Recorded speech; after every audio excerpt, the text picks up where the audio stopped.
Siapakah Insinyur Solah Atia ini? Mengapa kematian beliau menggemparkan Kairo? Dengan pemakamannya yang dihadiri lebih dari 500.000 orang. Mari kita simak kisah dari Asosiasi Universitas Islam Mesir ini. Al-Kisah dari kampung kecil bernama Tafahna al-Ashraf, distrik Middle Ghamir, Provinsi Dakohliah, Mesir, ada 9 orang sarjana miskin lulusan Fakultas Pertanian. Lalu mereka pun sepakat membuat sebuah peternakan unggas, sembari mencari mitra ke-10. Namun mereka terbentur modal, maka dengan sekuat tenaga mereka kumpulkan dari hasil menjual tanah, perhiasan istri, hingga meminjam. Meski tidak banyak terkumpul, namun mencukupi untuk memulai usahanya. Pertanyaan tersisa, siapa mitra yang ke-10? Insinyur Solah, satu dari mereka, pun berkata, "Aku sudah menemukan mitra yang ke-10. Siapa?" kata teman-temannya. "Allah," lanjutnya. "Allah akan menjadi mitra usaha kita yang ke-10. Allah akan mendapat 10% dari keuntungan kita. Dengan perjanjian, Allah yang akan memberikan perlindungan dan pemeliharaan, keamanan dari segala wabah penyakit." Akhirnya mereka pun sepakat. Kontrak kerjasama pun ditulis secara rinci dan dicatatkan ke notaris, lengkap dengan peran mitra ke-10 tersebut. Tak disangka, setelah 1 musim bisnis mereka langsung meroket, jauh dari yang dibayangkan sebelumnya. Lalu mereka pun kembali bersepakat menambah jatah keuntungan mitra ke-10 menjadi 20% di musim kedua, dan begitu seterusnya hingga mencapai 50%.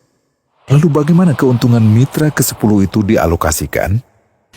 Dimulai dengan membangun sekolah dasar Islam putra, lalu lanjut putri, kemudian sekolah menengah putra, kemudian putri. Tambah lagi madrasah aliyah putra, lalu putri. Tapi karena keuntungan terus membanjir, akhirnya dibentuklah Baitul Mal. Dan mereka pun mengajukan ke pemerintah untuk membangun universitas di kampung. Awalnya ditolak dengan alasan tiadanya akses bagi para mahasiswa. Tak berapa lama mereka pun mengajukan pembangunan universitas lengkap dengan stasiun kereta beserta jalurnya dengan biaya mandiri. Akhirnya permintaan ini disetujui, dan pertama dalam sejarah Mesir berdirilah sebuah universitas di perkampungan kecil.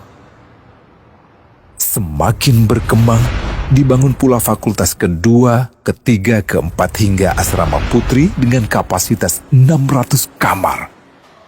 Lalu asrama putra dengan 1.000 kamar. Tiket kereta api pun digratiskan untuk memudahkan transportasi menuju kampung tersebut.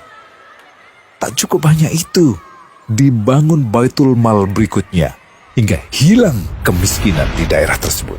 Dan program ini diduplikasi ke kampung-kampung lain hingga bisa dikatakan tak ada kampung yang disinggahi Insinyur Solah kecuali akan dibangun Baitul Mal untuk warga. Bantuan pun diberikan untuk fakir miskin dan para janda. Pemuda pengangguran pun dilatih untuk mengelola perkebunan sayur hingga mandiri, bahkan sampai bisa mengekspor ke negara tetangga. Pada saat panen raya, seluruh penduduk dikirimi paket sayur. Di hari pertama Ramadan diadakan buka puasa bersama untuk seluruh penduduk desa.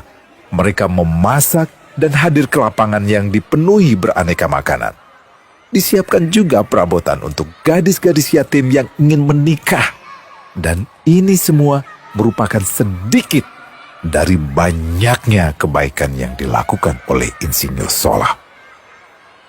Hingga pada akhirnya disepakatilah keuntungan perusahaan 100% untuk Allah. Insinyur Solah yang awalnya adalah salah satu mitra usaha berubah menjadi karyawan Allah. Dia hanya menerima gaji, namun dia memberikan Tuhannya syarat agar membuatnya hanya butuh kepadanya dan hanya meminta kepadanya. Inilah sosok Insinyur Solah Atia, aktor utama kisah menakjubkan ini. Keikhlasannya membuat ia sama sekali menolak